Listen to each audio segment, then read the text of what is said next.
speed, the sound, the adrenaline rush. Nothing beats the excitement of a Code 3, the emergency response that allows cops to race through the streets with lights and sirens blaring. Oh, of course it's fun. From patrol cop up to commanding a robbery squad, the highly decorated NYPD Detective Sergeant Jerry Kane has seen it all. Now retired, he has a little high-speed confession. You ever use the Code 3 to go to lunch? Oh, I'd rather take the Fifth Amendment on that, Jim. But this Miami cop in his patrol car took the license to speed to an extreme. He's off duty, yet driving up to 120 miles per hour on his way to a second job. A Florida state trooper pulls him over. Put your hands out that window right now! He's shocked when she cuffs him like any other civilian suspect. Oh my God, I cannot believe this. I cannot believe this at all. He couldn't talk his way out of trouble, but Kane says you might if you're pulled over. Here's his advice. First, realize the officer faces a serious risk. The most dangerous thing to the cop when he comes up to the car are the hands of someone, because they could hold a weapon.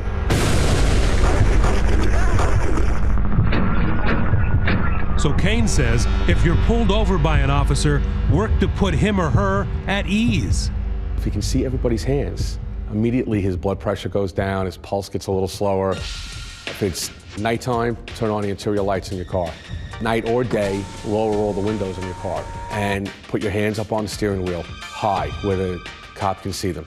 So you want to make it easy on the officer? Absolutely. If you were going to get some discretion, you now set up that possibility. It's probably best to spare the officer your excuses, too. I'll tell you right now that every cop I know just assumes that everybody's lying all the time. Kane says be apologetic, but don't feel you have to admit anything. You can play dumb. You can say, you know, what did I do? And if he tells you what you did, you could say, well, you know, I just didn't realize it.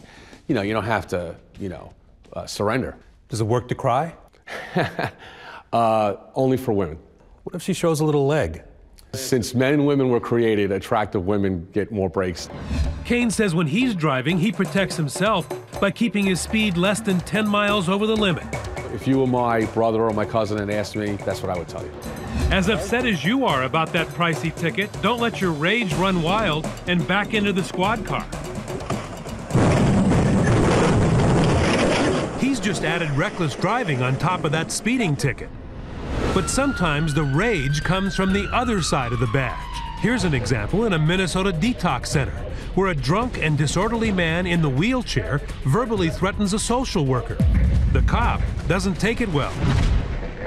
Sometimes they get their life threatened. It's very hard to sometimes control your temper, regardless of how much you've been trained, regardless of how much experience you have. People make mistakes.